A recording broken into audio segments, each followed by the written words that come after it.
Hallo liebe Freunde, herzlich willkommen hier in der jungen und aufstrebenden Bergstadt Fürstenberg im Erzgebirge.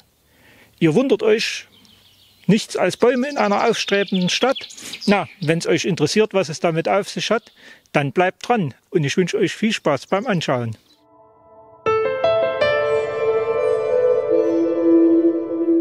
Als Startpunkt für unsere Wanderung wählen wir den Parkplatz an der Schneeberger Straße in der Nähe des Krankenhauses der Siebenhügelstadt Kirchberg bei Zwickau.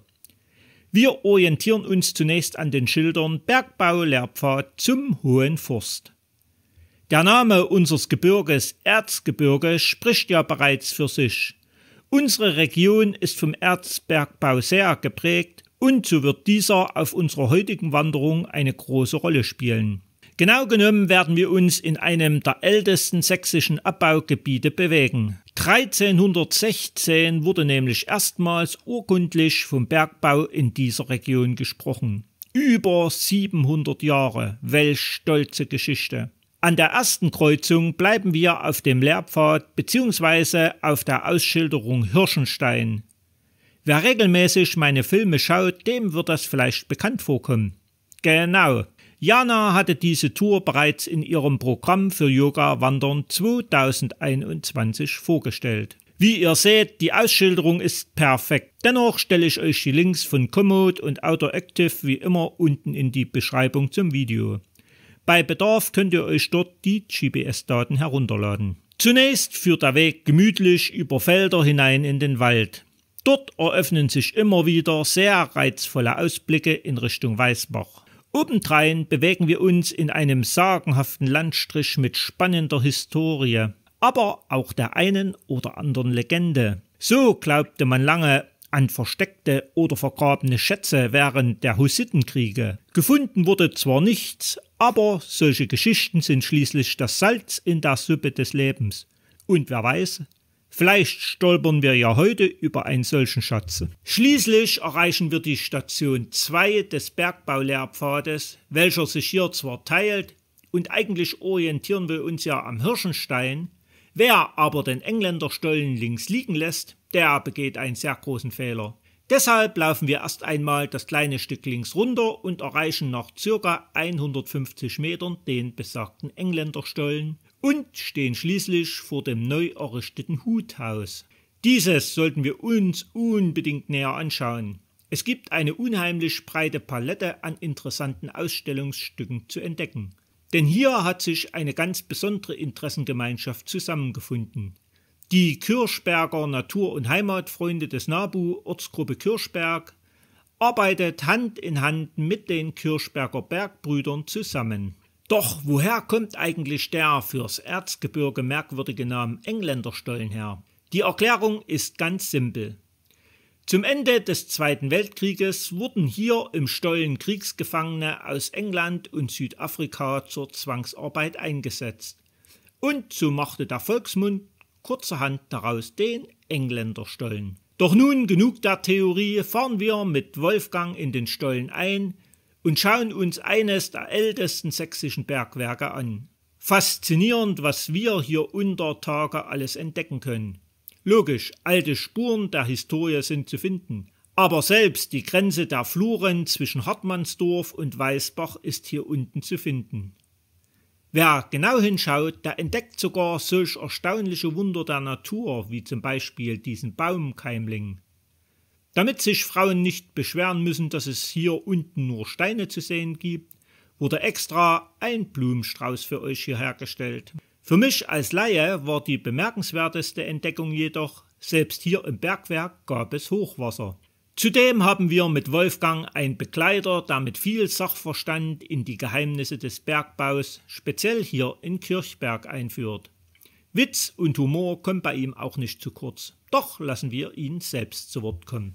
Ja, Glück auf hier und herzliche Grüße bei uns in Kirchberg, Vereinsbergwerk Engländerstollen, was praktisch untertägische Highlight ist. Seit 2019 sind wir ja auch hier mit unserem Natur- und Bergbau-Lehrpfad und unseren Engländerstollen sind wir Weltkulturerbe, ist natürlich in der modernen Region Erzgebirge eine hochwertige Sache, dass wir hier mit bei die 22 Objekte dazugehören im Rahmen Kruschenhori und Erzgebirge.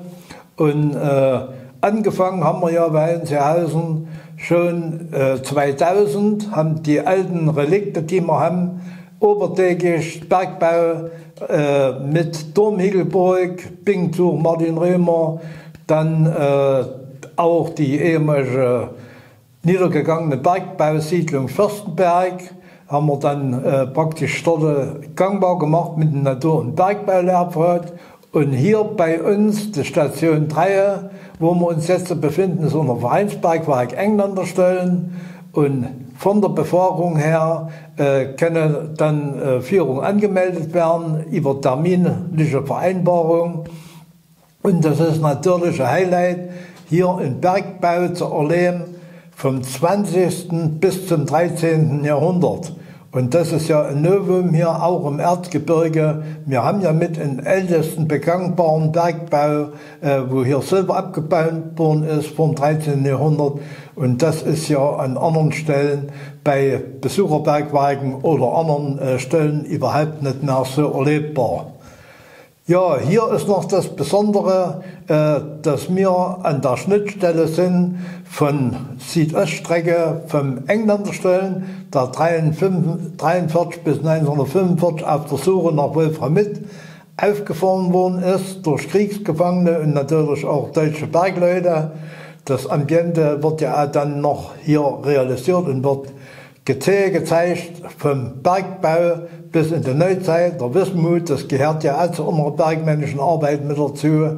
Und die Schnittstelle hier ist ja besonders so wichtig, dass hier 1945 dann auf den Altbergbau, den sogenannten Martin-Römer-Stollen, gestoßen worden ist und der links hier nach rechts rund 800 Meter dann diese Bergbauperiode bis in die Tiefe von 84 nach 168 Meter darstellt.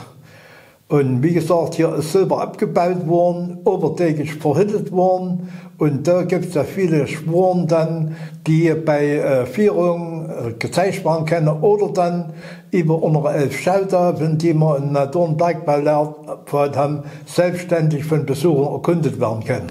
Ja, wenn das interessiert von der Heimatgeschichte her, vom Naturschutz, was wir ja als Kirchberger Natur- und Heimatverein eine Neubau-Ortsgruppe machen, der kann jederzeit hier herkommen, kann sich anmelden und Überführung können wir dann unsere vielfältige Arbeit vorstellen und die Leute auch über die Schönheiten bei uns im Erzgebirge und in unserer Heimat informieren.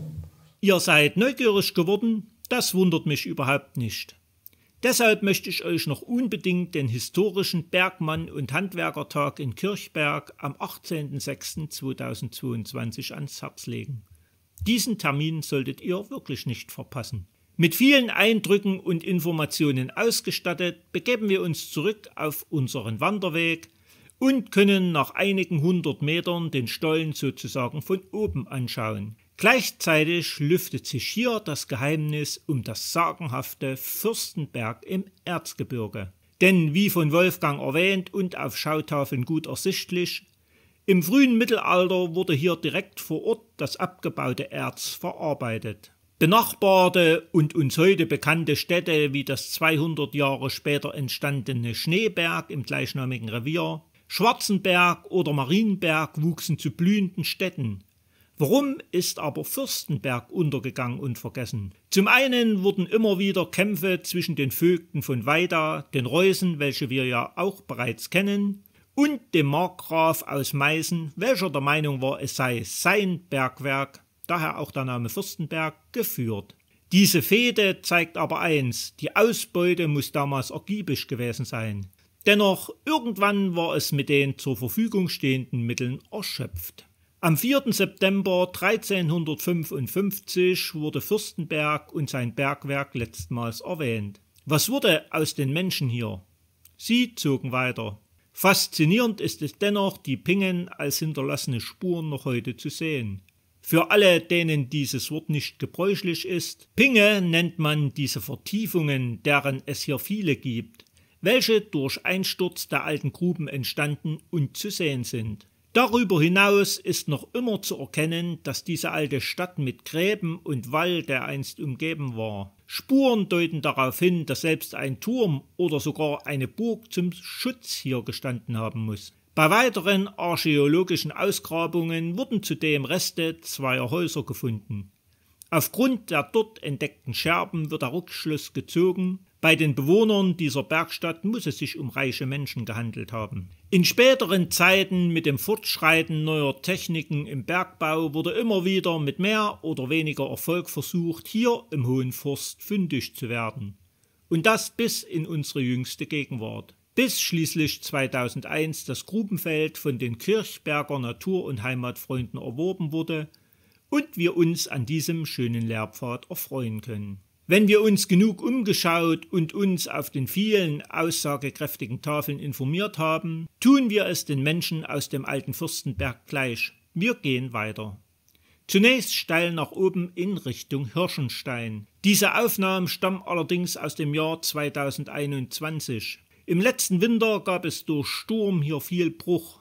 Der Forstwirtschaftsbetrieb wollte bis Ende Mai 2022 den Weg wieder in Ordnung bringen. Der kleine Hirschenstein liegt nicht direkt am Weg. Wir müssen einen kleinen Umweg von 100 Metern machen. Wer diesen scheut, der ist selber schuld und wird nicht einmal wissen, was er dort Schönes verpasst. Sagt selbst, allein diese alte, ehrwürdige Buche ist einen Besuch wert.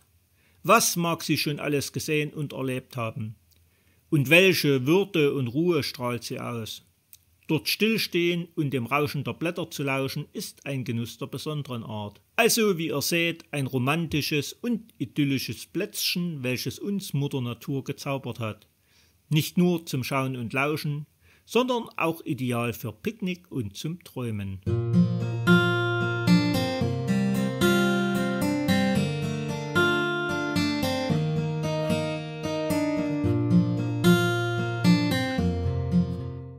Nach einem knappen Kilometer erreichen wir eine größere Wegeskreuzung.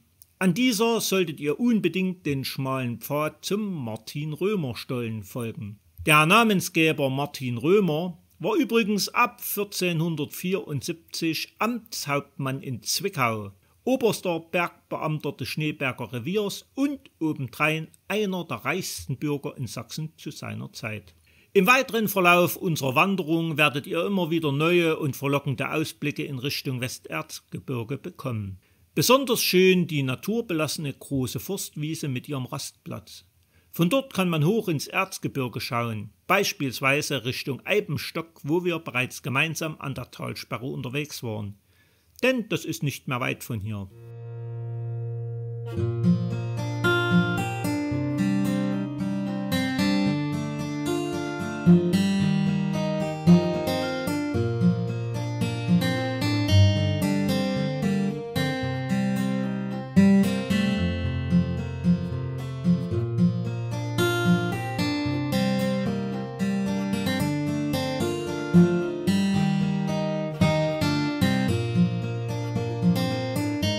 An der Gerichtseiche finden wir noch weitere Möglichkeiten für Wanderung rund um die Stadt der 7 Hügel, Kirchberg. Wir laufen jedoch weiter auf dem Gerichtsweg in Richtung Krankenhaus.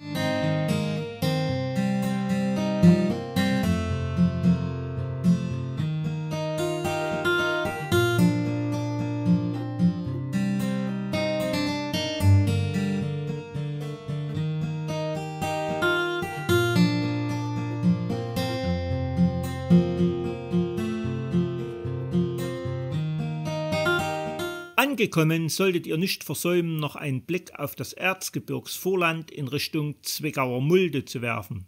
Dort warten noch viele reizvolle Touren auf uns. Ihr dürft gespannt sein. Ich hoffe, ihr hattet Spaß an dieser Rundtour, bei der wir erste schöne Einblicke in die Bergbautradition unseres Erzgebirges bekommen haben. Wenn ja, dann würde ich mich über einen Daumen nach oben und einen Kommentar sehr freuen. Und bald geht es hier weiter in unserer schönen Heimat, mit unserer Pilgerreise nach Rom, Eisenbahn und vielen anderen. Bis bald, ciao!